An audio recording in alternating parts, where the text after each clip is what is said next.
बर' रेबग्रा जुथुमनि 38थि जोनोम सान लोब्बा लाखिनानै बर' थुनलाइयारि फोरबो 17/18/19/20 सानब्रैनि हाबाफारिजों मेहेरगोनां NBTनि बानजायनाय आरो बर' रेबग्रा जुथुमनि बानजायनायाव बिजनियाव थानाय रैमालि बिएड कलेजाव सानब्रैनि हाबाफारिजों खुंफुंनाय बे हाबाफारिनि दिनै गिबि सानमोन। बे गिबि हाबाफारिनि मोननैसो दिनै सानसेनि हाबाफारिखौ होनाय जाबाय। फिरफिला दिखांनिफ्राय लानानै रुंसारि मोननो बावनाय, लोगोसे बायदि हाबाफारि बिजाब बेखेवनाय।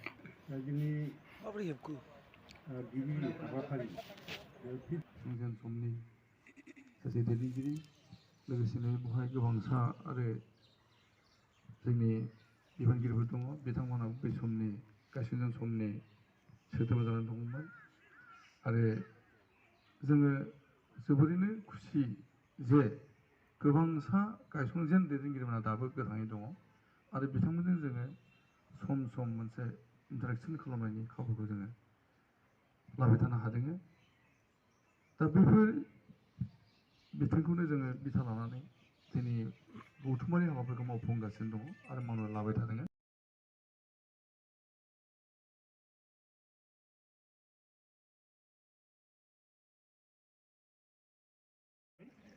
लोगोसे जोंहा बे रुंसारि मोननो बावनाय खामानिखौ जों मावफुंबाय थानि, जिहेतु जायसे समनि आंखाल, बेखायनो आं बिनि उनाव बिबार बावनो थाखाय जोंनि बर'फ्रा जुथुमनि आफादगिरि मानगोनां बिथां राजेन बसुमतारिखौ बिबार बावनो थाखाय आं खावलायनाय जाबाय।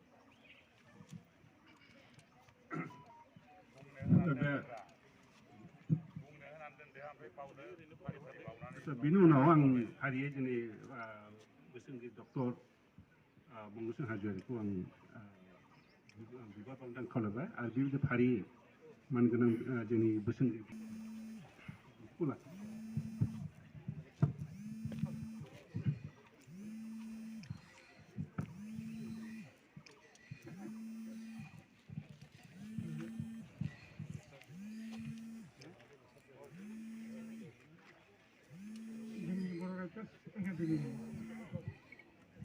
मानिनां आफादगिरिजों लोगोसे बिथांजों मावफाग्रा अफिसनि मावथि हान्जा नोंथांमोन आरो जोंनि आफादखौ बिथोन होग्रा बोसोनगिरि नोंथांमोन आरो नोंथांमोन मानगोनां लिरगिरि नोंथांमोन। दिनै बे बुब्लियाव रैमालि बिएड कलेजनि फरायसा फरायसुलिफोरखौ जों मोनफानानै दिनैनि बे मावनो गोनां हाबाया जेरै जों जादों, जोंनि थाखाय बियो जोबोद जोंनाव मा जानो नागिरदों, मा बर' राइटार्स बिलाइ। जोंनि भारतआव बर' होननाय मोनसे मैखोम जाथि दङ,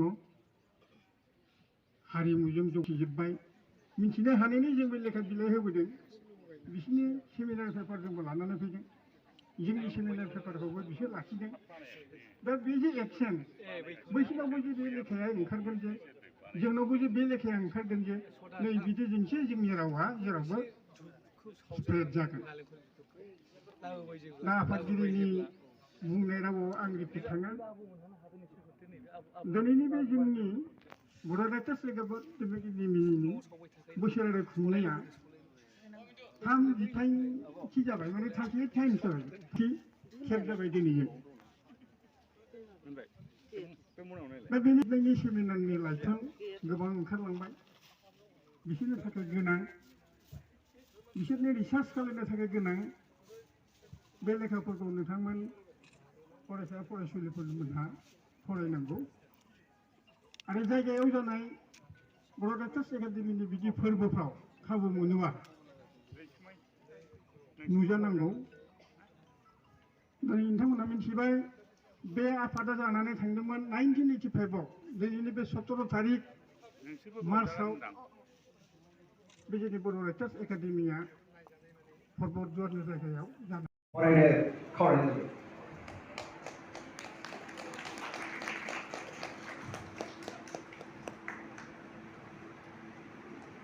गोजोननाय थाबाय। बे सारियावनो दङ जोंनिनो बोसोनगिरि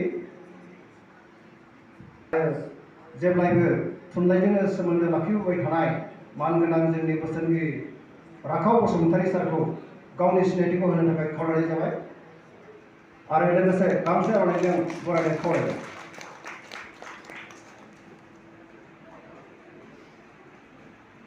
बे सारियावनो दङ जोंनि बर' राइटार उत्सवनि गायसनगिरि समनि आरो बै समनिनो सिगांसिन दिहुनगिरि लाइथुननि गाहाय सुजुगिरि पद्मश्री डक्टर मंगलचन्द्र नार्जारि आदा दंफैयो जों दा उदालगुरिनिफ्राय सफैनाय दा सफैदों बिथाङा बै समनि बर' राइटार उत्सवनि मैखोम दिनै बिजाब बेखेवनाय हाबाफारियाव गासै गांब्रै बिजाब बेखेवनाय जादों। बेयाव दङ लिरगिरि आनन्दराम औवारि सार बिथाङा गावनि बेसेन गोसा गांसे बिजाब बुहुमनि फुं बालि दिप बे बिजाबखौ बेखेवदों आरो